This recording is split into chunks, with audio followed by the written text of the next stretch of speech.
ಬುದ್ಧಿ ಚಾತುರ್ಯವನ್ನು ಬಳಸಬೇಕಾದ ಸಂದರ್ಭದಲ್ಲಿ ಈ ಕೈಕೇಯಿ ಮಹಾರಾಣಿಯವರು ನಿರುತ್ಸಾಹದಿಂದ ಮಲಗಿದ್ದಾರೆ.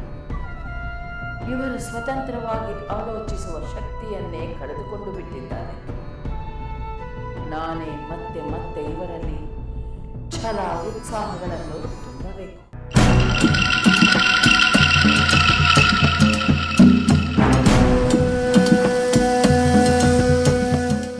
ಮಹಾರಾಣಿ, ಮಹಾರಾಣಿ, ಹೇಳು ಮಂಥರೆ, ಏನಾದರೂ ವಿಷಯವಿದೆ? ಎದ್ದು ಕುಳಿತರೆ ಹೇಳಲು ಅನುಕೂಲವಾಗುವುದು.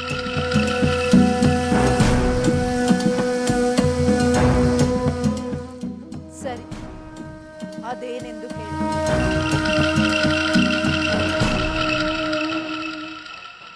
ನಮ್ಮ ಅರಮನೆಯಲ್ಲಿ ನಮಗೆ ತಿಳಿಯದಂತೆ ಏನೋ ನಡೆಯುತ್ತಿರಬಹುದೆಂಬ ಸಂದೇಹ.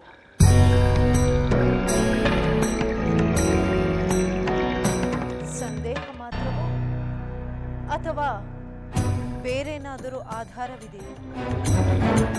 ಆಧಾರ ಹುಡುಕಲು ಪ್ರಯತ್ನಿಸುತ್ತಿದ್ದೇನೆ. ಅದೇನಾದರೂ ಆಗಲ್ಲ. ಮೊದಲು ಭರತ ಇಲ್ಲಿಗೆ ಬರುವಂತೆ ಮಾಡಿ. ಆ ಪ್ರಯತ್ನವನ್ನು ನಾನು ಮಾಡಿದ್ದಾಯ್ತಲ್ಲ. ಅದಕ್ಕಾಗಿ ಮಹಾರಾಜರೊಂದಿಗೆ ಜಗಳವಾಡಿದ್ದು ಆಯಿತು. ಅವರು ನನ್ನ ಮೇಲೆ ಕೆರಳಿದ್ದು ಆಯಿತು. ನಾನೇನು ಮಾಡಲಿ ಮಂಥರೆ? ಅದರಿಂದಲೇ ನನಗೆ ಸಂದೇಹ ಬಂದಿರುವುದು ಮಹಾರಾಣಿ. ಅಂದರೆ ರಾಮನ ವಿಷಯದಲ್ಲಿ ಮಹಾರಾಜರು ಏನೋ ಒಂದು ನಿರ್ಧಾರ ತೆಗೆದುಕೊಂಡಿರುವಂತೆ ಕಾಣುತ್ತಿರುವುದು. ಇಲ್ಲವಾದಲ್ಲಿ ಭರತನನ್ನು ಕರೆಸುವ ವಿಷಯದಲ್ಲಿ ಅವರು ಅಷ್ಟು ಕಠಿಣವಾಗುತ್ತಿರಲಿಲ್ಲ. ನೀವು ಪಟ್ಟು ಬಿಡಬಾರದು. ಭರತ ಇಲ್ಲಿಗೆ ಬೇಗ ಬರಲೇಬೇಕು. ಆದರೆ ಮಂಥರೆ, ಅವರು ನನ್ನ ಮಾತನ್ನು ಕೇಳುತ್ತಲೇ ಇಲ್ಲವಲ್ಲ. ನಾನೇನು ಮಾಡಲಿ, ನೀನು ಹೇಳು. ನೀವೇನು ಮಾಡುವುದು ಬೇಕಾಗಿಲ್ಲ ಮಹಾರಾಣಿ. ನಂಬಿಕೆಯ ದೂತನ ಕೈಯಲ್ಲಿ ಸಂದೇಶವೊಂದನ್ನು ಕಳಿಸಿ ಆದಷ್ಟು ಬೇಗ ಭರತ ಇಲ್ಲಿಗೆ ಬರುವಂತೆ ಮಾಡಿ.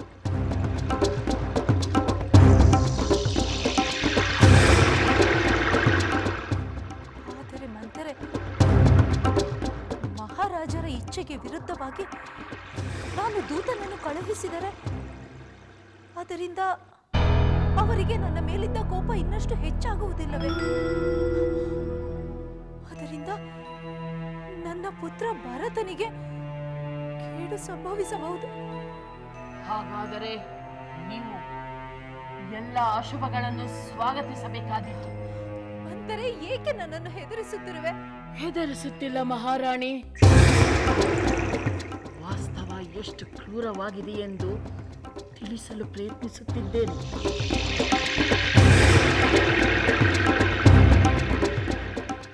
ಸರಿ, ಹಾಗಾದರೆ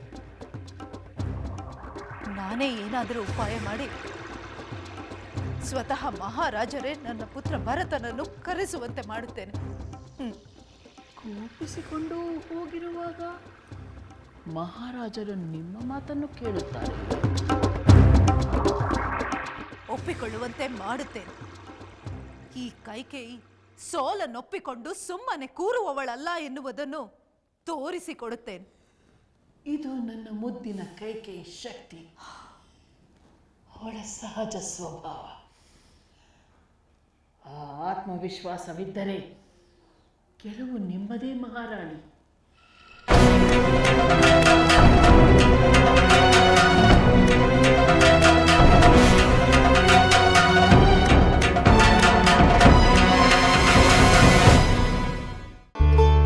ಸುಮಂತ್ರರೇ, ನಾವಂದುಕೊಂಡಂತೆ ಬಂದವರೆಲ್ಲರೂ ರಾಮನ ಪಟ್ಟಾಭಿಷೇಕದ ಬಗ್ಗೆ ಸರ್ವಸಮ್ಮತವಾದ ಒಪ್ಪಿಗೆಯನ್ನು ಸೂಚಿಸಿ ನಮಗೂ ಸಂತೋಷವನ್ನು ಮಾಡಿದ್ದಾರೆ. ಅವರೆಲ್ಲರೂ ಆನಂದವಾಗಿರುವಂತೆ ನೋಡಿಕೊಳ್ಳಬೇಕಾದ್ದು ನಮ್ಮೆಲ್ಲರ ಕರ್ತವ್ಯ. ಏಕೆಂದರೆ ಅವರ ಒಮ್ಮತ ಮುಂದೆಯೂ ಕೂಡ ರಾಮಚಂದ್ರನಿಗೆ ಅಗತ್ಯ ಬೀಳುವ ಸಂಭವ. ಇರಬಹುದಾದ ಅಪಸ್ವರವೆಲ್ಲವೂ ಗಂಟಲಲ್ಲಿಯೇ ಕರಗಿದೆ. ಮಹಾಪ್ರಭು, ತಮ್ಮ ಕಿರಿಯ ರಾಣಿಯವರ ಹೊರತು ಇಡೀ ಕೋಶಲ ದೇಶದಲ್ಲಿ ಒಂದೇ ಒಂದು ಅಪಸ್ವರವೂ ಇಲ್ಲ. ರಾಮನನ್ನು ಕಂಡರೆ ನಮ್ಮ ಜನಕ್ಕೆ ಅಷ್ಟೊಂದು ಪ್ರೀತಿ.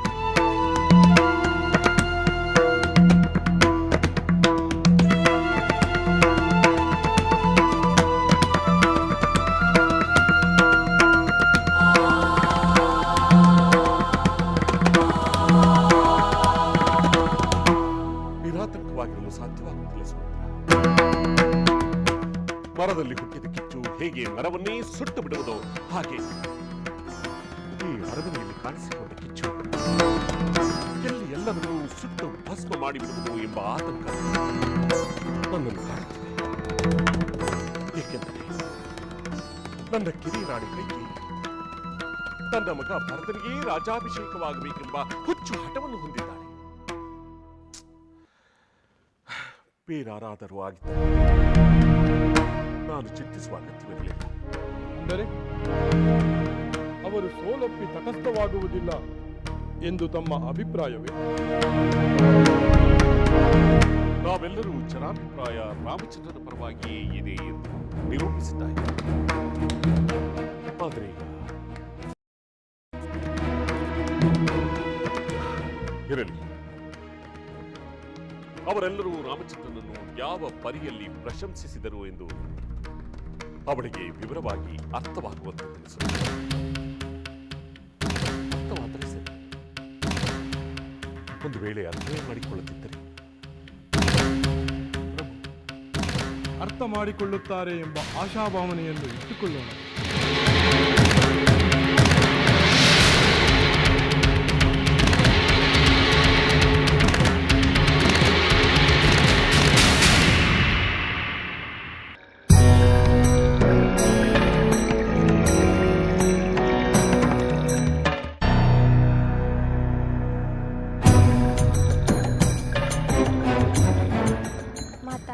ನೀವು ಹೇಳಿದಂತೆ ನಾನು ಕೌಸಲ್ಯ ದೇವಿಯವರ ಅಂತಃಪುರಕ್ಕೂ ನಂತರ ಸುಮಿತ್ರಾ ದೇವಿಯವರ ಅಂತಃಪುರದ ಬಳಿಗೂ ಹೋಗಿದ್ದೆ. ಅಲ್ಲಿಯ ದಾಸಿಯರನ್ನು ನೆಪ ಮಾಡಿ ಮಾತನಾಡಿಸಿದೆ. ಅಲ್ಲಿ ಏನಾದರೂ ವಿಶೇಷ ಸಂಗತಿ ಜರುಗುವ ಸೂಚನೆ ಕಂಡು ಬಂದಿದೆ? ಇಲ್ಲ, ಯಾವ ವಿಶೇಷ ಸಂಗತಿಗಳ ಸೂಚನೆಯೂ ಇಲ್ಲ. ಏನಾದರೂ ಸಂಭ್ರಮ ಸಡಗರ? ಇಲ್ಲ, ಯಾವ ಸಂಭ್ರಮ ಸಡಗರಗಳು ಕಾಣಲಿಲ್ಲ.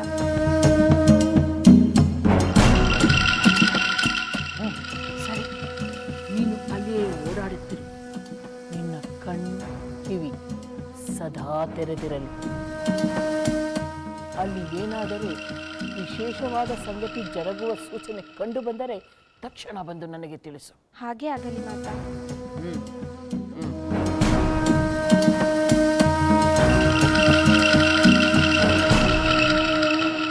ಅಲ್ಲಿ ಏನೇ ನಡೆದರೂ ನನಗೆ ತಿಳಿಯಲೇಬೇಕು.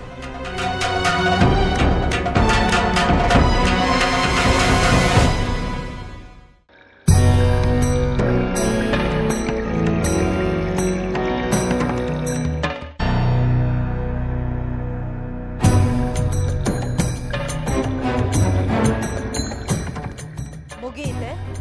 ಸಾಕು ಎಂದರೆ ಮುಗಿಯಿತು. ಬೇಕಾದರೆ ಇನ್ನಷ್ಟು ಅಲಂಕಾರ ಮಾಡಬಹುದು. ಸಾಕು ಸಾಕು, ಈಗಿರುವ ಅಲಂಕಾರವೇ ಸಾಕು. ಇಷ್ಟು ಹೊತ್ತಾದರೂ ಮಹಾರಾಜರು ಬರಲಿಲ್ಲ. ಬಾಗಿಲತ್ತ ನೋಡಿ ನೋಡಿ ನನ್ನ ಶಾಂತಿಯೇ ಕದಡಿ ಹೋಗುತ್ತಿದೆ. ಇನ್ನು ಸ್ವಲ್ಪ ಹೊತ್ತು ಕಾಯುತ್ತೇನೆ. ಇನ್ನೂ ಮಹಾರಾಜರು ಬಾರದಿದ್ದರೆ ಈ ಅಲಂಕಾರವನ್ನೆಲ್ಲ ಕಿತ್ತೆಸೆಯುತ್ತೇನೆ. ನೀವಿನ್ನು ಹೊರಡಿ.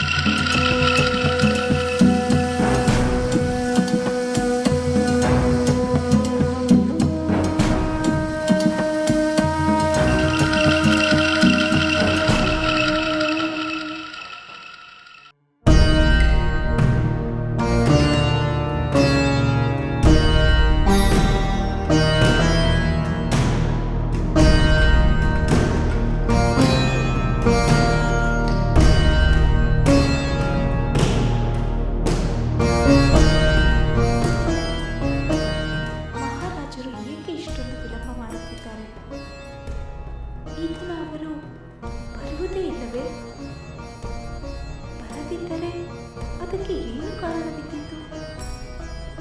ಅಥವಾ ಮಂತರೇ ಸಂದೇಹ ಪಡುತ್ತಿರುವಂತೆ ರಹಸ್ಯವಾಗಿ ರಾಮಚಂದ್ರನ ಪಟ್ಟಾಭಿಷೇಕದ ಸಿದ್ಧತೆ ನಡೆಯುತ್ತಿದೆಯೇ?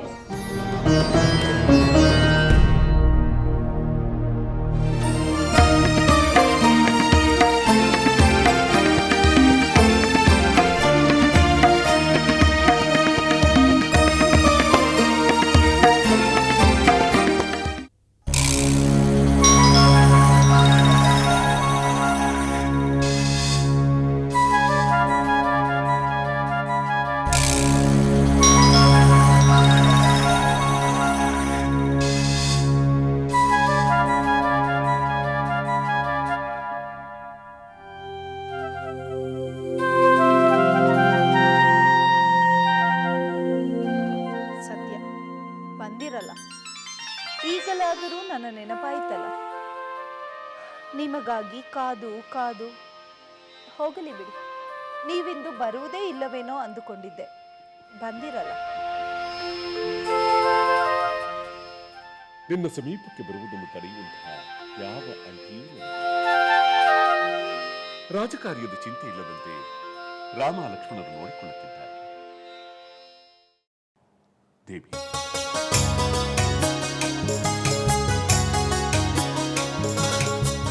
ದೇವಿ, ನಾನು ನಿನ್ನ ಬಳಿ ಇರುವಾಗ ನಿನ್ನ ಈ ಸುಕೋಮಲ ಬಾಹುಬಂಧನದಲ್ಲಿ ಜಗತ್ತೇ ಮರೆತು ಹೋಗಿದೆ.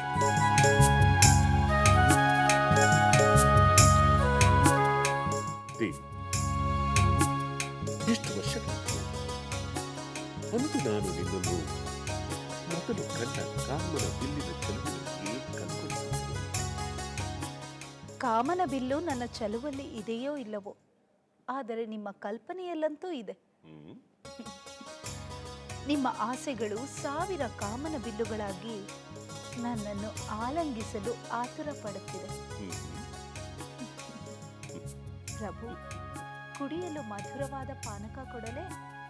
ಬೇಡದೇವಿ, ಸಾಮಂತರ ಸಭೆಯ ನಂತರ ಭೋಜನವನ್ನು ಮುಗಿಸಿ ವಿಶ್ರಾಂತಿಯನ್ನು ಪಡೆದೇ ಇತ್ತ ಬಂದಿರುವೆ. ಅಂದರೆ ನೀವು ತಡವಾಗಿ ಬರಲು ಸಾಮಂತರ ಸಭೆಯೇ ಕಾರಣವೇ? ಇಲ್ಲ, ಸಭೆಯಲ್ಲಿ ನಡೆದ ವಿಷಯದ ಬಗ್ಗೆ ಕೆಲ ಸಮಯ ಮನಸ್ಸಿನಲ್ಲಿಯೇ ಮಂಥನ ಮಾಡುತ್ತಿದ್ದೆ. ಅಂತಹ ಗಹನವಾದ ವಿಚಾರವೇನು ಪ್ರಭು? ನಾನು ಕೇಳಬಾರದಂತಹ ರಾಜಕಾರ್ಯವೇ? ಇಲ್ಲದೇವಿ, ಅಂತಹ ರಹಸ್ಯವಾದ ವಿಷಯವೇ ಇಲ್ಲ. ಈ ವಿಷಯವನ್ನು ನೀನು ತಿಳಿದರೆ ನೀನು ಸಹ ಸಂತೋಷ ಪಡುತ್ತೀಯ. ಸಂತೋಷಪಡುವ ವಿಚಾರವೇ? ಅದೇನೆಂದು ನಾನು ತಿಳಿಯಲೇಬೇಕು.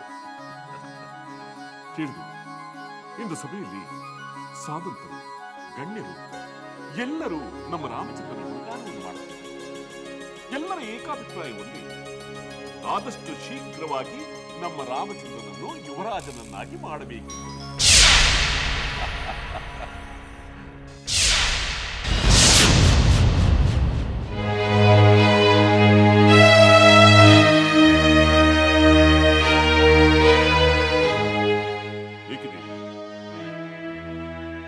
ನಮ್ಮ ರಾಮಚಂದ್ರನ ಜನಪ್ರಿಯತೆಯನ್ನು ಕೇಳಿ ನನಗೆ ಸಂತೋಷವಾಗಿದೆ.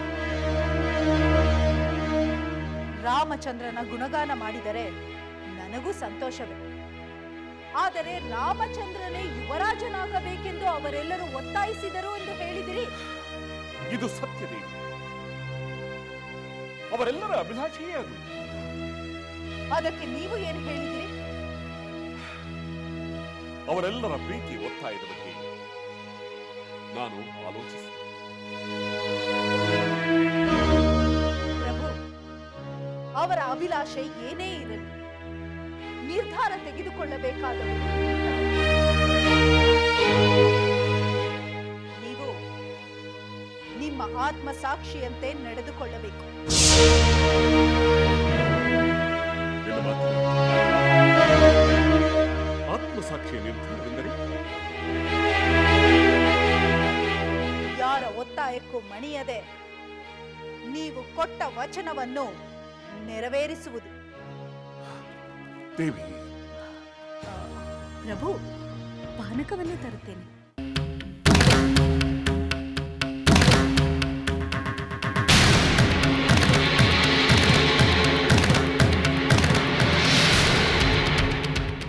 ನಾನು ಕೊಟ್ಟ ವಚನದಂತೆ ನಡೆಯಬೇಕು.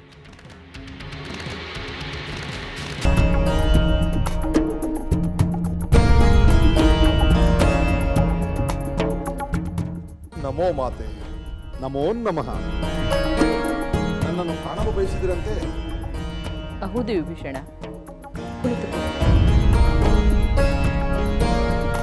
ಮಾತೆ, ತಾವು ಯಾವುದೋ ಚಿಂತೆಯಲ್ಲಿ ಮುಳುಗಿರುವಂತಿದೆ. ಹೌದು ವಿಭೀಷಣ, ಆ ನನ್ನ ಸವತೆಯ ಪುತ್ರನಿಗೆ ನನ್ನ ಪುತ್ರನ ಮೇಲೇಕೆ ಅಸಹನೆ, ಏಕೆ ಅಧಿಕ ಪ್ರಸಂಗತನ ಎಂದು ಯೋಚಿಸುತ್ತಿದ್ದೆ. ಅಂದರೆ ಮಾತೆ, ನೀವು ಆ ನನ್ನ ಸಹೋದರ ಕುಬೇರನ ಬಗ್ಗೆ ಹೇಳುತ್ತಿರುವಿರೇನು? ಹೌದು, ಕೈಲಾಸದಲ್ಲಿ ಆಶ್ರಯ ಪಡೆದು ನೆಮ್ಮದಿಯಿಂದ ಇರಬೇಕಾದ್ರೆ ನನ್ನ ಮಗನ ಬಗ್ಗೆ ಅವನೇಕೆ ಯೋಚಿಸಬೇಕು? ಮಾತೆ, ನೀವೇನು ಹೇಳುತ್ತಿರುವಿರಿ? ಸಹೋದರ ಕುಬೇರ ರಾವಣೇಶ್ವರನ ಬಗ್ಗೆ ಕೆಟ್ಟದಾಗಿ ಯೋಚಿಸಿಲ್ಲವಲ್ಲ? ಸಜ್ಜನನಾಗಿ ಬದುಕುವಂತೆ ಹಿರಿಯ ಸಹೋದರ ಕಿರಿಯನಿಗೆ ವಿವೇಕ ಹೇಳುವುದು ಅಪರಾಧವೇ? ಖಂಡಿತ ಅಪರಾಧ. ರಾವಣನೇನು ಬಾಲಕನೇ? ಅವನ ಬುದ್ಧಿ ಬಲ ಸಾಮರ್ಥ್ಯವನ್ನು ಅರಿತು ಅನಗತ್ಯವಾಗಿ ಅವನಿಗೆ ಉಪದೇಶ ಮಾಡುವುದು ಮಹಾ ಅಪರಾಧ. ಮಾತೆ, ನೀವು ಈ ರೀತಿ ಹೇಳಬಾರದು. ರಾವಣ ತಪ್ಪು ದಾರಿಯಲ್ಲಿ ನಡೆಯುವಾಗ ಇದು ಸಲ್ಲದು ಎಂದು ಯಾರಾದರೂ ಹೇಳಬೇಕಲ್ಲದೆ? ವಿಭೀಷಣ, ನೀನು ನಿನ್ನ ಸ್ವಂತ ಸಹೋದರನ ಪರವಾಗಿ ಮಾತನಾಡುವುದನ್ನು ಬಿಟ್ಟು ಆ ಮಲ ಸಹೋದರನ ಪರವಾಗಿ ಮಾತನಾಡುತ್ತಿರುವಿಯಾ? ಅದು ನನ್ನೆದುರು. ಇದು ಖಂಡಿತ ಸಲ್ಲದು. ಕ್ಷಮಿಸಿ ಮಾತೆ, ನಾನು ಯಾರ ಪರವಾಗಿ ಆಗಲಿ ಅಥವಾ ಯಾರ ವಿರುದ್ಧವಾಗಿ ಆಗಲಿ ಮಾತನಾಡುತ್ತಿಲ್ಲ. ನಾನು ಧರ್ಮದ ಪರವಾಗಿ ಅಧರ್ಮದ ವಿರುದ್ಧವಾಗಿ ಮಾತನಾಡುತ್ತಿದ್ದೇನೆ. ರಾವಣ ತನ್ನ ತಪಸ್ಸಿನ ಸಿದ್ಧಿ ಅಮಲಿನಲ್ಲಿ, ಪರಾಕ್ರಮದ ಅಹಂಕಾರದಲ್ಲಿ ಧರ್ಮ ಸಮ್ಮತವಲ್ಲದ ಆಕ್ರಮಣಗಳನ್ನು ಮಾಡುತ್ತಿದ್ದಾನೆ. ಧರ್ಮವನ್ನು ಗೌರವಿಸುವ ಯಾರೇ ಆದರೂ ಅದನ್ನು ತಡೆಯಬೇಕು. ಅದನ್ನೇ ಕುಬೇರನು ಮಾಡಿದ್ದಾನೆ. ಹಾಗೆಂದು ತನ್ನ ಸಂದೇಶವನ್ನು ಕಳಿಸಿದ್ದಾನೆ. ಈಗ ನೋಡು, ಆ ಕುಬೇರನು ಕಳಿಸಿದ ಸಂದೇಶ ನೋಡಿ ರಾವಣನು ಆ ಕುಬೇರನ ಮೇಲೆ ಆಕ್ರಮಣ ಮಾಡಬೇಕೆಂದು ಆಕ್ರೋಶಗೊಂಡಿದ್ದಾನೆ. ವಿಭೀಷಣ, ಒಂದೇ ತಂದೆಯ ಮಕ್ಕಳು ಪರಸ್ಪರ ಯುದ್ಧ ಮಾಡುವುದು ಅಧರ್ಮವಲ್ಲವೇ? ಇದಕ್ಕೆ ಕಾರಣ ಆ ಕುಬೇರ ಕಳಿಸಿದ ಸಂದೇಶ. ಆ ಸಂದೇಶವನ್ನು ಕಳಿಸಿ ಅವನು ಮಹಾ ಅಪರಾಧ ಮಾಡಿದ್ದಾನೆ. ಮಾತೆ, ಹಿರಿಯ ಸಹೋದರನಾಗಿ ತಾನು ಹೇಳಿದ ಮಾತುಗಳನ್ನು ದಶಕಂಠ ಕೇಳುತ್ತಾನೆಂಬ ಭಾವನೆಯಿಂದ ಕುಬೇರ ಈ ಸಾಹಸ ಮಾಡಿದ್ದಾನೆ. ಹಾಗೆಂದು ಅವನ ಮೇಲೆ ಆಕ್ರೋಶಗೊಂಡು ಯುದ್ಧ ಸನ್ನದ್ಧವಾಗುವುದು ರಾವಣನ ದುರ್ಬುದ್ಧಿಯಲ್ಲವೇ ಮಾತೆ? ತಾವಾದರೂ ಯುದ್ಧವನ್ನು ತಡೆಯುತ್ತೀರಾ ಎಂದು ನನ್ನ ಆಸೆ. ಪ್ರಯತ್ನಿಸುತ್ತೇನೆ, ಆದರೆ ನನ್ನ ಪ್ರಯತ್ನಕ್ಕೆ ಫಲ ಸಿಗುತ್ತದೆ ಎಂಬ ನಂಬಿಕೆ ನನಗಿಲ್ಲ. ಆಗಲಿ ಮಾತೆ, ದೈವೇಚ್ಛೆಯಂತೆ ಏನಾಗುತ್ತೋದೋ ಆಗಲಿ. ನಾನಿನ್ನು ಬರುತ್ತೇನೆ ಮಾತೆ.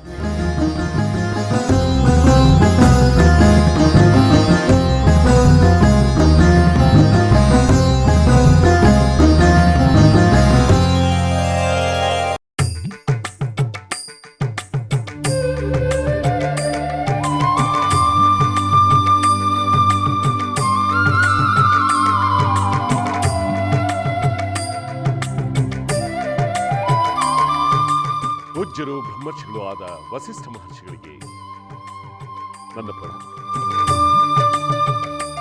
ಮಹರ್ಷಿಗಳೇ, ತಾವು ನಮ್ಮ ಕುಲಗುರುಗಳು.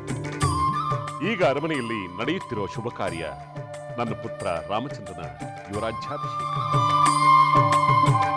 ಈ ಮಂಗಳ ಕಾರ್ಯಕ್ಕೆ ಅಗತ್ಯವಾದ ವಸ್ತುಗಳು ಹಾಗೂ ವ್ಯವಸ್ಥೆಗಳ ಬಗ್ಗೆ ವಿವರವಾಗಿ ತಿಳಿಸಿದರೆ ನಮ್ಮ ಮಂತ್ರಿಗಳು ಈಗಿನಿಂದಲೇ ಕಾರ್ಯಪ್ರವೃತ್ತರಾಗುತ್ತಾರೆ. ಹಾಗೆಯೇ ಆಗಲಿ, ಹೇಳುತ್ತೇನೆ ಮಹಾರಾಜ. ರಾಮಚಂದ್ರನ ಪಟ್ಟಾಭಿಷೇಕವು ಸಕಲ ಲೋಕಕ್ಕೂ ಆನಂದ ಕೊಡುವ ಶುಭ ಕಾರ್ಯವು.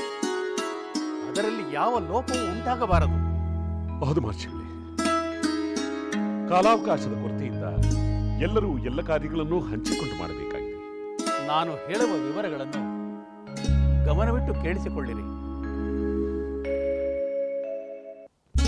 ಸುವರ್ಣ, ಬೆಳ್ಳಿ ಹಾಗೂ ದಾನಕ್ಕೆ ಯೋಗ್ಯವಾದ ಲೋಹಗಳು, ನವರತ್ನಗಳು, ವಜ್ರ ವೈಢೂರ್ಯಗಳು, ಪೂಜಾ ದ್ರವ್ಯಗಳು, ಅಭಿಷೇಕಕ್ಕೆ ಬೇಕಾದ ಔಷಧಿ ಲತೆಗಳು, ಸುಗಂಧಯುಕ್ತವಾದ ಶ್ವೇತ ಪುಷ್ಪಗಳಿಂದ ಕಟ್ಟಿದ ಮಾಲಿಕೆಗಳು, ಭತ್ತದ ಅರಳು ಹಾಗೂ ಜೇನುತುಪ್ಪವು ಬೇಕಾಗುತ್ತದೆ. ಜೊತೆಯಲ್ಲಿ ನೆನೆಸಿ ಒಣಗಿಸಿದ ಅಂಚುಗಳುಳ್ಳ ನೂತನ ವಸ್ತ್ರಗಳು ಬೇಕಾಗುತ್ತದೆ. ರಥಗಳು, ಸರ್ವಾಯುಧಗಳು, ಚತುರಂಗ ಬಲವು ಬೇಕಾಗುತ್ತದೆ. ಶುಭ ಲಕ್ಷಣವುಳ್ಳ ಆನೆಯೂ ಬೇಕಾಗುತ್ತದೆ. ಬಿಳಿಯದಾದ ಚಾಮರ, ಬೀಸಣಿಗೆ, ಧ್ವಜ, ಶ್ವೇತ ಛತ್ರಗಳ ಅವಶ್ಯಕತೆ ಇರುತ್ತದೆ.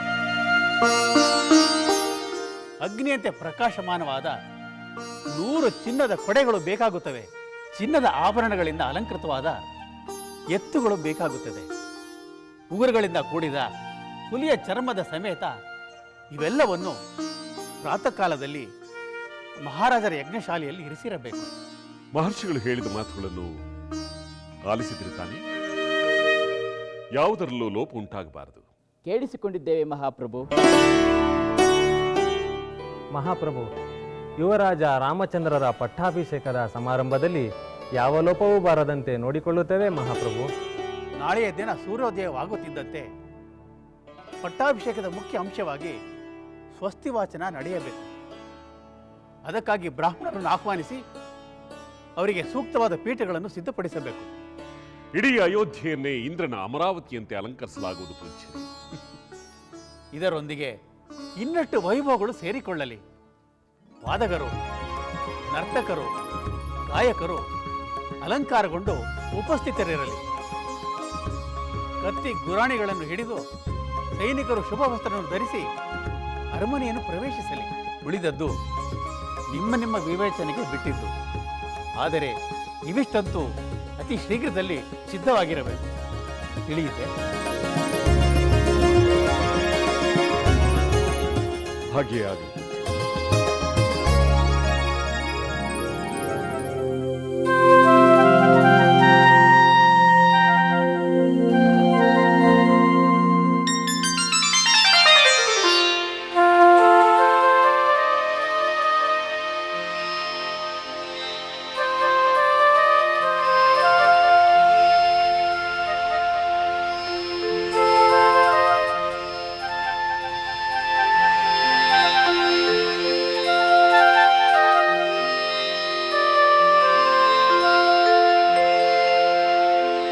ದೇವಿ, ನಿನ್ನ ಸ್ಥಾನ ನನ್ನ ಕಾಲ ಬಳಿ ಅಲ್ಲ, ಈ ನನ್ನ ಹೃದಯದಲ್ಲಿ. ನೀವು ಹೀಗೆ ಹೇಳಿದಿರೆಂದು ನನ್ನ ಪತಿವ್ರತಾ ಧರ್ಮವನ್ನು ಪಾಲಿಸದೇ ಇರುವುದಕ್ಕಾಗುತ್ತದೆಯೇ? ಇದು ಹಾಸ್ಯವೋ ವಾಸ್ತವವೋ? ವಾಸ್ತವವನ್ನು ಹಾಸ್ಯದ ಮೂಲಕ ಹೇಳಿದೆ ಎಂದುಕೊಳ್ಳಿ. ನೀನು ಮಾತಿನಲ್ಲಿ ಬಲು ಚತುರೆ. ಕಾಲೆತ್ತುವುದೇ ಪತಿವ್ರತಾ ಧರ್ಮವಾದರೆ ಹೃದಯದ ಹತ್ತಿರ ಕುಳಿತು ಪ್ರೀತಿಸುವ ಧರ್ಮವನ್ನು ಪಾಲಿಸುವವರಾರು? ಕಾಲೊತ್ತದೆ ಸತಿ ಧರ್ಮವನ್ನು ಕಡೆಗಣಿಸಿದಳೆಂದು ನೀವು ಎಂದಾದರೂ ಹೇಳಿದರೆ ನಾನು ಸುಮ್ಮನಿರುವುದಿಲ್ಲ. ಊರ್ಮಿಳೆ, ನಿನ್ನ ಜೊತೆ ಸರಸ ಸಂಭಾಷಣೆ ಮಾಡಿದರೆ ಮನಸ್ಸಿಗೆ ಮುದ ನೀಡುತ್ತದೆ. ನನ್ನಿಂದ ನಿಮ್ಮ ಮನಸ್ಸಿಗೆ ಸಂತೋಷವಾಗುತ್ತದೆಯೇ? ನನ್ನ ಜನ್ಮ ಸಾರ್ಥಕವಾಯಿತು. ಇದು ಹಾಸ್ಯವಲ್ಲ ತಾನೆ? ಖಂಡಿತ ಅಲ್ಲ ಸ್ವಾಮಿ. ಪ್ರೀತಿ ಪಾತ್ರರಿಗೆ ಸಂತೋಷಪಡಿಸಿದರೆ ತೃಪ್ತಿಯಾಗುವುದಿಲ್ಲವೇ?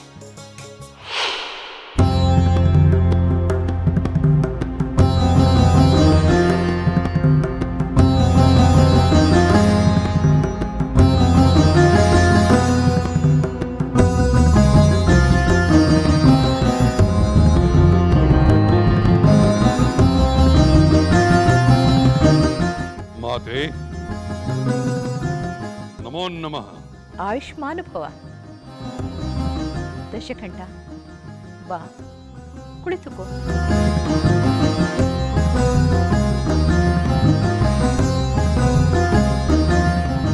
ಮಾತೆ, ಯಾವುದೋ ಚಿಂತೆಯಿಂದ ತಮ್ಮ ಮುಖ ಕಳೆಗುಂದಿರುವಂತಿದೆ.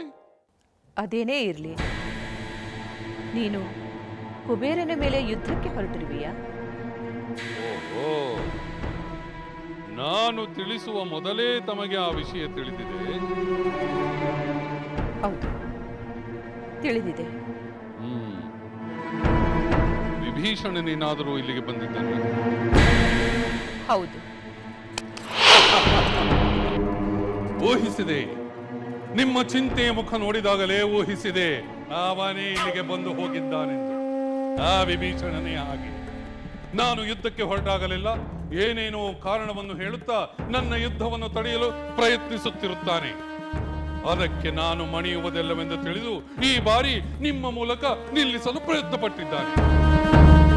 ಅಗ್ರಜನ ಪರಾಕ್ರಮದ ಅರಿವಿಲ್ಲದ ಆ ಅವಿವೇಕಿಯ ಮಾತಿಗೆ ಹೆಚ್ಚು ಗಮನ ಕೊಡಬೇಡಿ ಮಾತೆ. ದಶಕಂಠ, ವಿಭೀಷಣನಿಗೆ ನಿನ್ನ ಸಾಮರ್ಥ್ಯದ ಬಗ್ಗೆ ಅಪನಂಬಿಕೆ ಇಲ್ಲ. ಅದು ಸದ್ವಿನಿಯೋಗವಾಗಲಿ ಎಂಬುದೇ ಅವನ ಇಚ್ಛೆ. ಕಾರಣವಿಲ್ಲದ ಯುದ್ಧ ಸಲ್ಲದು ಎಂಬುದೇ ಅವನ ಅಭಿಪ್ರಾಯ. ಮಾತೆ, ಕಾರಣವಿಲ್ಲದೆ ನಾನು ಕುಬೇರನ ಮೇಲೆ ಯುದ್ಧಕ್ಕೆ ಹೊರಟಿಲ್ಲ. ತನ್ನ ಪಾಡಿಗೆ ತಾನಿರದೆ ಸಲ್ಲದ ವಿಷಯದಲ್ಲಿ ತಲೆ ಹಾಕಿ ಬೇಡದ ಉಪದೇಶ ನೀಡಲು ಬಂದರೆ ಯಾರು ತಾನೇ ಸುಮ್ಮನಿರುತ್ತಾರೆ?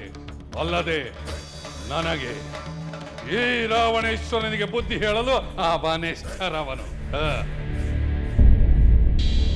ದಶಕಂಠ, ಆ ಕುಬೇರ ಕೈಲಾಸದಲ್ಲಿ ಪರಶಿವನ ನೆರಳಿನಲ್ಲಿದ್ದಾನೆ.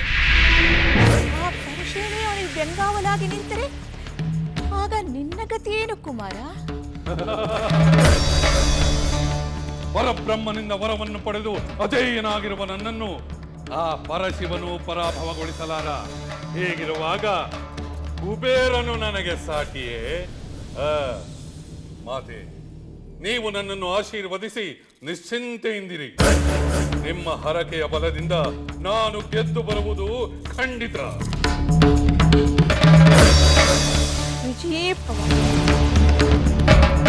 ಆದರೂ ಕುಮಾರ, ಎಚ್ಚರದಿಂದ ಇರು.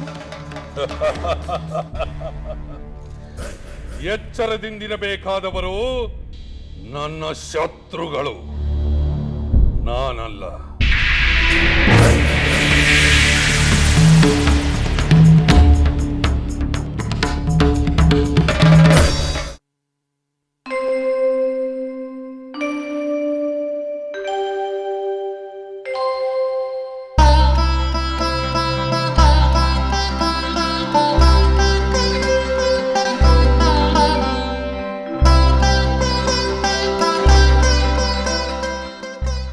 ಮಹಾರಾಜರಿಗೆ ಪ್ರಣಾಮಗಳು. ಬನ್ನಿ ಮಂತ್ರಿ. ನಮ್ಮ ಕುಲಗುರುಗಳಾದ ವಸಿಷ್ಠರೊಂದಿಗೆ ರಾಮಚಂದ್ರನ ಪಟ್ಟಾಭಿಷೇಕದ ವಿಧಿವಿಧಾನಗಳನ್ನು ವಿವರವಾಗಿ ಚರ್ಚಿಸಿ ಆಗಿದೆ. ಅದನ್ನು ಅಮಾತ್ಯರು ನಂತರ ತಿಳಿಸುತ್ತಾರೆ ನಿಮಗೆ. ಅವರೆಲ್ಲರನ್ನೂ ಕರೆಸಿ ಆ ವಿವರಗಳನ್ನೆಲ್ಲ ತಿಳಿದು ಎಲ್ಲರಿಗೂ ಅವರವರ ಕರ್ತವ್ಯಗಳನ್ನು ಹಂಚಿಕೊಟ್ಟಿದ್ದೇನೆ. ಅವರೆಲ್ಲರೂ ಇರುವೆಗಳಂತೆ ಚಟುವಟಿಕೆಯಿಂದ ಕೆಲಸ ಮಾಡುತ್ತಿದ್ದಾರೆ. ಬಹಳ ಸಂತೋಷ ಮಂತ್ರಿಗಳೇ. ನಿಮ್ಮ ರಾಜಭಕ್ತಿ ಚಾತುರ್ಯವನ್ನು ಕಂಡು ನನಗೆ ಹೆಮ್ಮೆ ಎನಿಸುತ್ತದೆ. ಬಹಳ ಸಂತೋಷವಾಗಿದೆ. ಮತ್ತೊಂದು ಕಾರ್ಯವಾಗಬೇಕು. ಅಪ್ಪಣೆಯಾಗಲಿ ಪ್ರಭು. ನೀವು ತಕ್ಷಣ ರಾಮಚಂದ್ರನನ್ನು ಕಂಡು ನನ್ನನ್ನು ಕಾಣುವಂತೆ ತಿಳಿಸಬೇಕು. ಆಗಲಿ ಪ್ರಭು. ಈ ಸಂತೋಷದ ಸುದ್ದಿಯನ್ನು ಕೇಳಿ ಅವರ ಮುಖದಲ್ಲಿ ಮೂಡುವ ಭಾವನೆ ಹೇಗಿರುತ್ತದೋ ಏನೋ. ಸಂತೋಷವೇ ತುಂಬಿ ತುಳುಕಬಹುದು. ಮಂತ್ರಿಗಳು, ರಾಮಚಂದ್ರನಿಗೆ ರಾಜ್ಯಾಭಿಷೇಕದ ವಿಷಯವನ್ನು ತಿಳಿಸಿ ನನ್ನನ್ನು ಕಾಣುವಂತೆ ಮಾತ್ರ ಹೇಳಿ ಅಷ್ಟೇ. ಏಕೆ ಪ್ರಭು? ಈ ವಿಷಯವನ್ನು ಮೊದಲ ಬಾರಿಗೆ ನಾನೇ ಅವನಿಗೆ ತಿಳಿಸಿ ಅದನ್ನು ಕೇಳಿದ ಅವನ ಮುಖದಲ್ಲಿ ಉಂಟಾಗುವ ಸಂತೋಷದ ಚಿತ್ತಾರವನ್ನು ಗಮನಿಸಿ ನಾನು ಸಂತೋಷ. ಪ್ರೀತಿಯ ತಂದೆಗೆ ಇರಬಹುದಾದ ಸಹಜವಾದ ಆಸೆ. ಇಂತಹ ತಂದೆಗೆ ಅಂತಹ ಪುತ್ರ, ಇದು ನಮ್ಮ ಕೋಸಲದ ಭಾಗ್ಯ. ಮಂತ್ರಿ, ನಮ್ಮ ಕೀರ್ತಿಗೆ ನಿಮ್ಮಂತಹವರ ನಿಷ್ಠಾವಂತ ಸೇವೆಯೇ ಬಹಳ ಮುಖ್ಯ ಕಾರಣ. ತಮ್ಮ ಅಭಿಮಾನ. ನಾನಿನ್ನು ಬರುತ್ತೇನೆ. ತಮ್ಮ ಸಂದೇಶವನ್ನು ರಾಮಚಂದ್ರನಿಗೆ ತಿಳಿಸುತ್ತೇನೆ. ಹಾಗೆಯೇ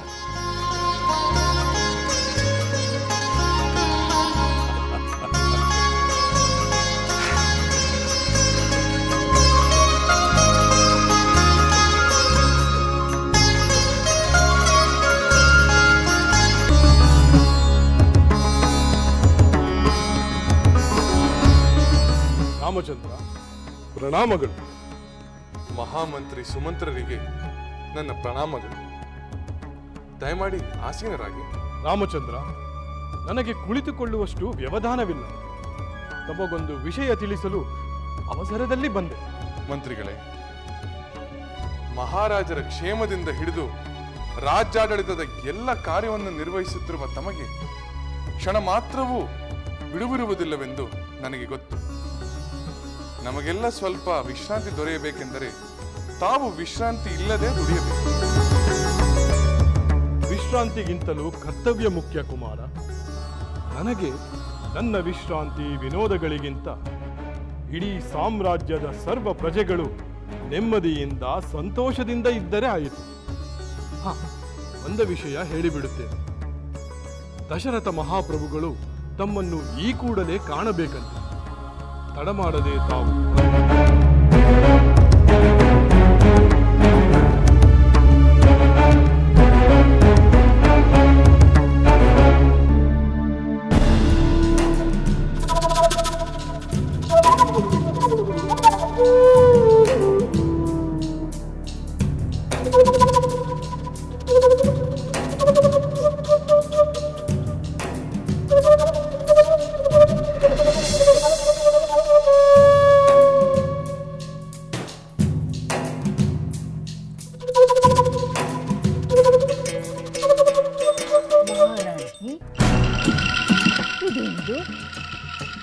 ಏನಾಯಿತು? ಹೀಗೆ ಅಸಮಾಧಾನದ ಹೊಗೆಯಲ್ಲಿ ಬುಸುಗುಟ್ಟುತ್ತಿರುವುದೇತಕ್ಕೆ?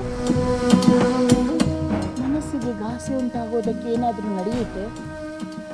ಯಾರಾದರೂ ನಿಮ್ಮ ಮನಸ್ಸಿಗೆ ನೋವನ್ನುಂಟು ಮಾಡಿದರೆ ಭರತನನ್ನು ಕರೆಸುವಂತೆ ಮಾಡುತ್ತೇನೆ ಅಂತ ಹೇಳಿದ್ದೀರಿ. ಮಹಾರಾಜರು ಯಥಾ ಪ್ರಕಾರ ನಿಮಗೆ ನಿರಾಶೆಯನ್ನುಂಟು ಮಾಡಿದರೆ? ಮಂತರೆ, ಅಷ್ಟೆಲ್ಲ ನಡೆಯಲು ಇಲ್ಲಿಗೆ ಮಹಾರಾಜರು ಬಂದಿದ್ದರೆ ತಾನೆ? ಏನು, ಮಹಾರಾಜರು ಇನ್ನೂ ನಿಮ್ಮ ಬಳಿಗೆ ಬಂದಿಲ್ಲವೇ? ಮೋಹದ ಮಡದಿಯನ್ನು ಬಿಟ್ಟು ಇಷ್ಟು ಕಾಲ ದೂರವಿರುವಷ್ಟು ಮಹಾರಾಜರು ಜಿತೇಂದ್ರಿಯರಾದರೆ? ಹೌದು ಮಂತರೆ, ಮಹಾರಾಜರು ಇಲ್ಲಿಗೆ ಬರಲೇ ಇಲ್ಲ. ಎಂತಹ ವಿರಸವಾದರೂ ಸರಸದಲ್ಲಿ ಬಹುಬೇಗ ಮುಗಿಯುತ್ತಿತ್ತು. ಕ್ಷಣ ಕಾಲ ಕೂಡ ಮಹಾರಾಜರು ನನ್ನನ್ನು ಬಿಟ್ಟಿರಲಾಗದೆ ಚಡಪಡಿಸುತ್ತಿದ್ದರು. ಇಷ್ಟು ದೀರ್ಘಕಾಲ ನನ್ನನ್ನು ಬಿಟ್ಟಿರಲು ಅವರಿಗೆ ಸಾಧ್ಯವಾಯಿತೆ. ಮಂತರೆ, ಮಹಾರಾಜರು ಹೀಗೆ ನನ್ನಿಂದ ದೂರವಾಗಿ ಬಿಡುತ್ತಾರೆಯೇ? ಮುಂದೆಂದು ಅವರು ಇಲ್ಲಿಗೆ ಬರುವುದೇ ಇಲ್ಲವೇ ಮಂತರೆ? ಮಹಾರಾಣಿ, ಹೆದರಬೇಡಿ, ಹೆದರಬೇಡಿ ಮಹಾರಾಣಿ. ನಿಮ್ಮ ಸಾಮೀಪ್ಯವಿಲ್ಲದೆ ಮಹಾರಾಜರು ಬಹುಕಾಲ ಇರಲಾರರು. ಆದಷ್ಟು ಬೇಗ ವಿರಹದಿಂದ ಕಳವಳಿಸಿ ನಿಮ್ಮ ಬಳಿಗೆ ಬಂದೇ ಬರುವುದು. ಅಮಾತ್ಯರೇ, ಮಹಾರಾಜರು ನನ್ನನ್ನು ತಕ್ಷಣ ಬರ ಹೇಳಿದ್ದರೆಂದ ಮೇಲೆ ಒಂದು ವಿಶೇಷವಾದ ಕಾರಣವಿರಲೇಬೇಕು.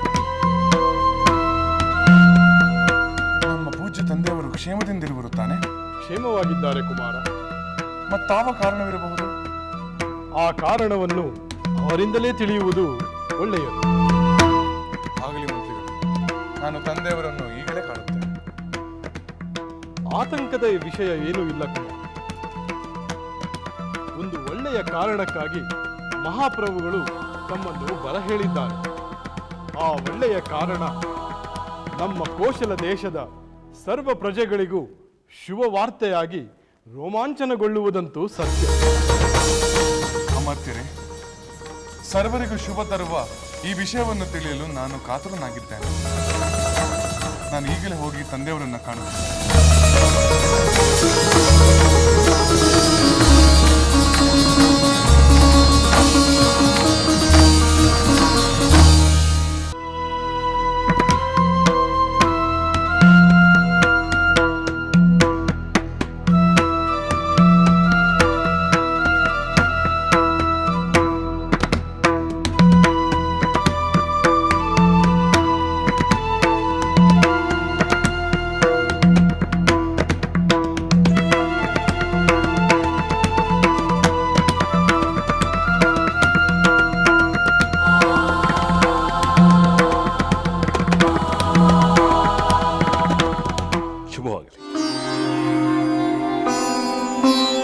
ಶಕ್ತಿವಂತನಾಗು ಕುಮಾರ.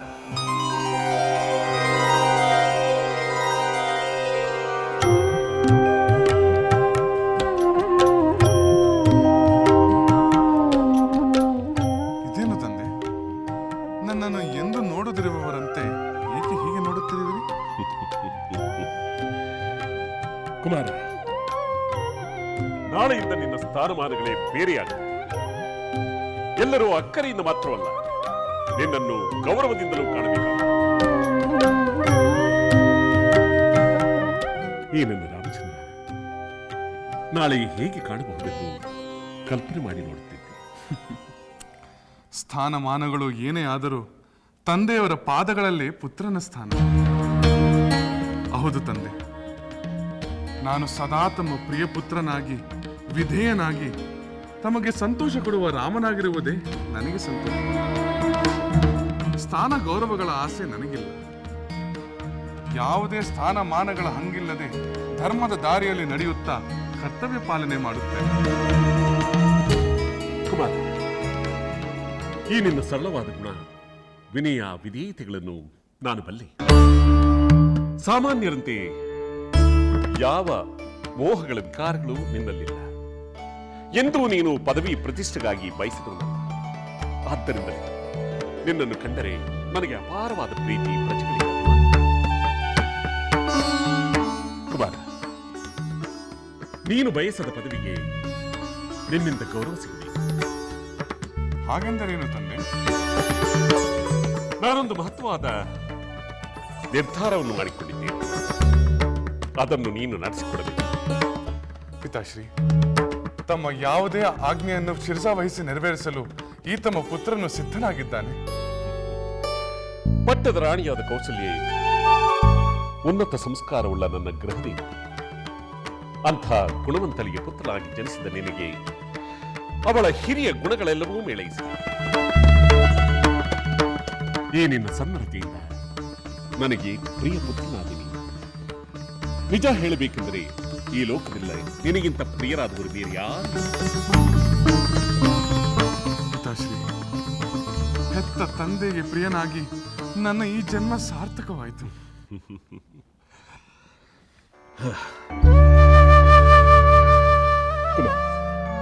ನೀನು ಯುವರಾಜನಾಗಬೇಕೆಂಬುದು ನನ್ನ ಆಸೆ. ಸಮಸ್ತ ಪ್ರಜೆಗಳ ಬಯಕೆ. ಏನು, ನಾನು ಯುವರಾಜನಾಗಬೇಕೆ? ಹೌದು. ಇದರಲ್ಲಿ ಅಚ್ಚರಿ ಪಡುವಂತಹುದೇನು? ಜ್ಯೇಷ್ಠ ಪುತ್ರನಾದ ನಿನಗೇ ಅಧಿಕಾರ. ಈ ಅಧಿಕಾರಕ್ಕೆ ಬೇರೆ ಯಾರು ಅರ್ಹರಾಗಿದ್ದಾರೆ ಹೇಳು? ಇದು ನನ್ನ ನಿರ್ಧಾರ ಮಾತ್ರವಲ್ಲ, ಸಮಸ್ತ ಪ್ರಜೆಗಳ ನಿರ್ಧಾರ, ಗುರು ಹಿರಿಯರ ನಿರ್ಧಾರ.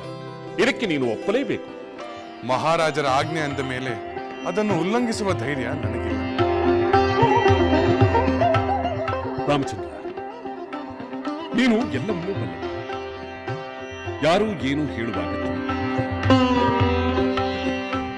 ಗುಣದಲ್ಲಿ, ನಡತೆಯಲ್ಲಿ, ರಾಜನೀತಿಯಲ್ಲಿ ಎಲ್ಲದರಲ್ಲೂ ಪರಿಪೂರ್ಣ ಜ್ಞಾನವನ್ನು ಪಡೆದಿರುವೆ ಎಂಬುದು ನನಗೆ ತಿಳಿದಿದೆ. ಆದರೂ ಪುತ್ರವಾತ್ಸಲ್ಯದಿಂದ ಕೆಲವು ಮಾತುಗಳನ್ನು ಹೇಳಬೇಕು.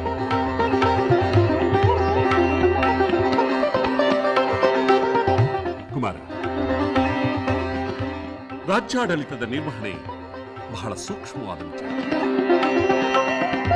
ಎಂತಹ ಸಂದರ್ಭದಲ್ಲೂ ಆವೇಶಕ್ಕೆ ಒಳಗಾಗದೆ ಸಮಾಧಾನದಿಂದ ನ್ಯಾಯಗಳ ತುಲನೆಯನ್ನು ಮಾಡುವುದು ಬಹಳ ಮುಖ್ಯ.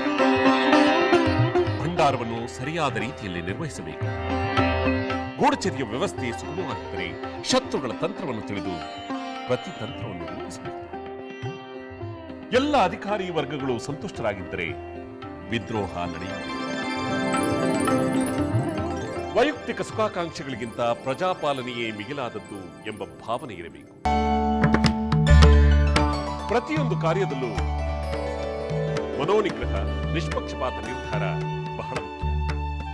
ಎಷ್ಟೇ ಸದ್ಗುಣಗಳಿದ್ದರೂ ಅಹಂಕಾರ ಅವುಗಳನ್ನೆಲ್ಲ ನಾಶ ಮಾಡಿಬಿಡುತ್ತದೆ ಎಂಬ ಎಚ್ಚರವಿರಬೇಕು. ಮಹದಾಜ್ಞೆ.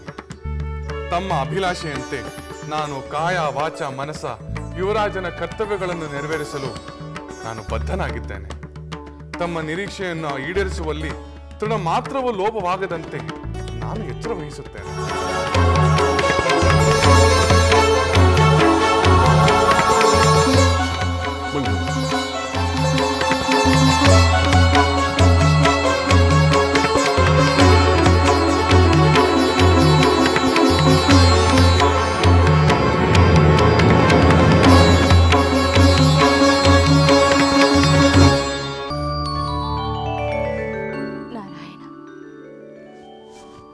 ಗೋವಿಂದ,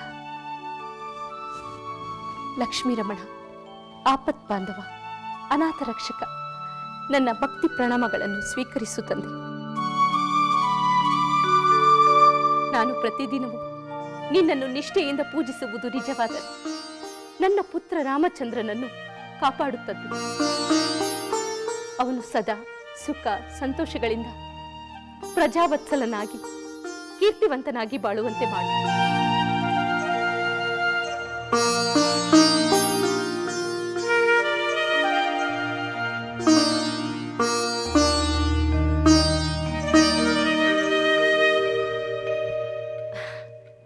ರಾಮ, ನಾನು ನಿನ್ನನ್ನೇ ನೆನೆಯುತ್ತಿದ್ದೆ. ಬಾ, ಭಗವಂತನಿಗೆ ನಮಸ್ಕರಿಸು.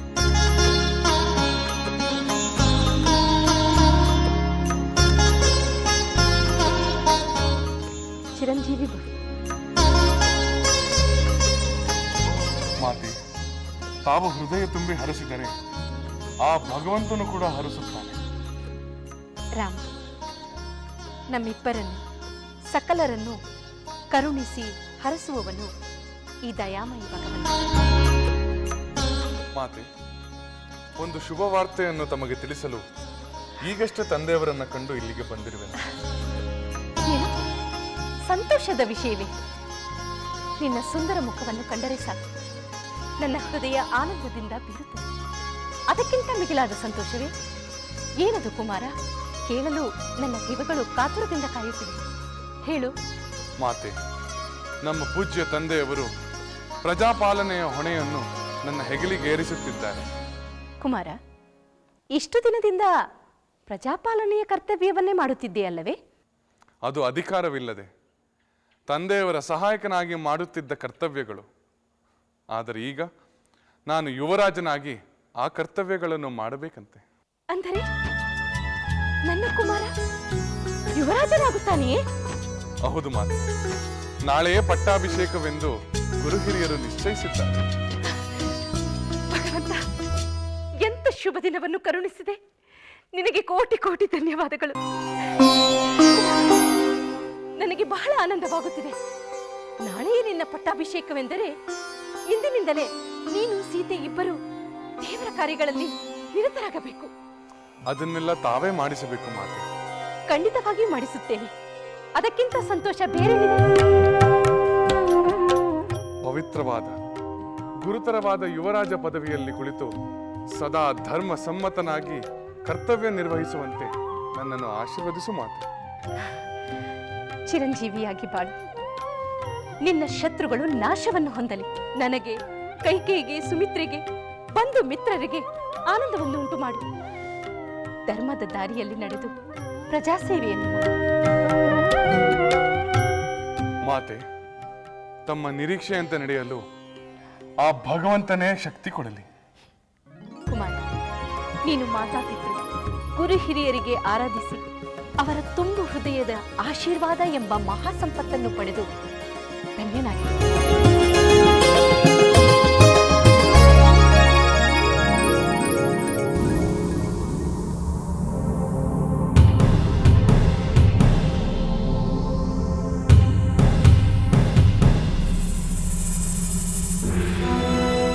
ಮಹಾರಾಜರಿಗೆ ಪ್ರಣಾಮಗಳು. ಸುಮಿತ್ರ, ಏನು ಅವಸರದ ಕಾರ್ಯವೆಂದು ಹೇಳಿದಿರಂತೆ? ಏನು ವಿಷಯ ಪ್ರಭು? ನಾವು ನಿರ್ಧಾರ ಮಾಡಿದ ಹಾಗೆ ರಾಮಚಂದ್ರನ ಪಟ್ಟಾಭಿಷೇಕವನ್ನು ಆದಷ್ಟು ಶೀಘ್ರವಾಗಿ ಮಾಡಿ ಮುಗಿಸಿಬಿಡಬೇಕು. ಏಕೆ ಪ್ರಭು, ಏನಾಯಿತು? ಇಷ್ಟೊಂದು ಆತಂಕ ವೇತಕ್ಕೆ? ನಾಳೆಯಿಂದಲೇ ವಿಧಿವಿಧಾನಗಳು ಆರಂಭವಾಗಲು ಅನುಕೂಲವಾಗುವಂತೆ ಸಿದ್ಧತೆಗಳು ನಡೆಯುತ್ತಿದೆ. ಇಲ್ಲ ಸುಮಂತ್ರ, ನಾಳೆಯವರೆಗೂ ಕಾಯುವುದು ಸೂಕ್ತವಲ್ಲವೆನಿಸುತ್ತಿದೆ. ಏಕೆ? ಏನಾಯಿತು ಪ್ರಭು? ಏಕೋ ಮನಸ್ಸಿನದು ಕೂಡ ಹೆಚ್ಚಾಗುತ್ತಿದೆ. ನಿಷ್ಕಾರಣವಾದ ಆತಂಕ ಏನೇನೋ ಕಲ್ಪನೆಗಳನ್ನು ಮೂಡಿಸುತ್ತಿದೆ. ನಾಳೆಯವರೆಗೆ ಏನಾಗಿ ಬಿಡುತ್ತದೋ ಎಂಬ ಭೀತಿ ಮತ್ತೆ ಮತ್ತೆ ನನ್ನನ್ನು ಕಾಡುತ್ತಿದೆ. ನಾಳೆ ಏನೂ ಆಗುವುದಿಲ್ಲ. ನಮ್ಮ ರಾಮಚಂದ್ರನ ಪಟ್ಟಾಭಿಷೇಕ ನಿರ್ವಿಘ್ನವಾಗಿ ನಡೆಯುತ್ತದೆ. ತಾವು ನಿಶ್ಚಿಂತೆಯಿಂದ ಇರಿ ಪ್ರಭು. ಏಕೆ? ಆ ವಿಧಿವಿಧಾನಗಳನ್ನು ಇದೇ ಪ್ರಾರಂಭ ಮಾಡಲು ಸಾಧ್ಯವಿಲ್ಲವೇ? ಶುಭ ಮುಹೂರ್ತ, ಶುಭ ಗಳಿಗೆಗಳ ಸಮಸ್ಯೆ ಇಲ್ಲದಿದ್ದರೆ ಅಭ್ಯಂತರವಿಲ್ಲವೆನ್ನುವುದು ನನ್ನ ಅಭಿಪ್ರಾಯ. ಪುರೋಹಿತರೆಲ್ಲ ಸಿದ್ಧರಾಗಿದ್ದಾರೆ. ಕುಲಗುರುಗಳಾದ ವಶಿಷ್ಠರ ಸಮ್ಮತಿ ದೊರೆತರಾಯಿತು. ಸರಿ, ಹಾಗಾದ್ರೆ ಮೊದಲು ರಾಮಚಂದ್ರನನ್ನು ಇಲ್ಲಿಗೆ ಬರ ಹೇಳಿ. ಅಪ್ಪಣೆ ಪ್ರಭು. ನಂತರ ನಮ್ಮ ಕುಲಗುರುಗಳಾದ ವಸಿಷ್ಠ ಮಹರ್ಷಿಗಳನ್ನು ಸುವರ್ಣ ರಥದಲ್ಲಿ ಇಲ್ಲಿಗೆ ಕರೆತನ್ನಿ. ತಮ್ಮ ಅಪ್ಪಣೆಯಂತೆಯೇ ಆಗಲಿ. ನಾನು ಈ ಕೂಡಲೇ ರಾಮಚಂದ್ರನ ಬಳಿಗೆ ಹೋಗಿ ಬರುತ್ತೇನೆ. ಶೀಘ್ರ.